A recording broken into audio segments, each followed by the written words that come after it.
So this is the last part of your test. There is a one sample t-test.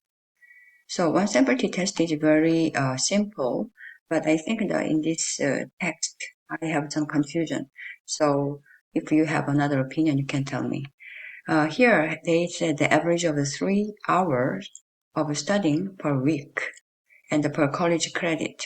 So the statistics class is 4 credits, so this means that 12 hours per week is recommended, but in fact, it's more than that is expected. So, according to this description, I understand that in the third week, they had this amount of the hours. So 7 hours, 2 hours, 9 hours, etc. But that is for each day. So I think here you have to multiply by 7 because each day is indicated as this is hours for each day. You have to multiply by 7. So I calculated by that way. But if you have another idea, you can tell me. So here is the data.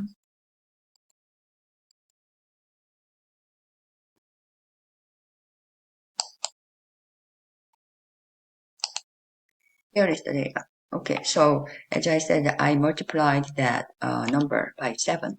So the ID is the how many participants are here. So they are 12, and they have the hours per week. So here we can do a one sample t-test, analyze, and then we will go to the compare means and the one sample t-test. So here you can put your variable hours and then test value. This one you have to put the number now.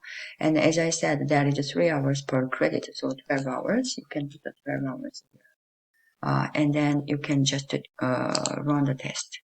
And you can see here, one sample t-test shows that two-sided p is significant. So this means that the required hours, about 12 hours per week, is significantly different from the real result from the students. So you can report that the t-value, degree of freedom, and then the p-value, and you will say that their mean is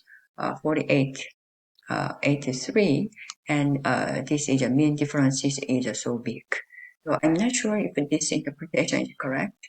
So I will talk about you if you want to report by interpreting the hours as the each day. So you have to multiply by 7. Thank you.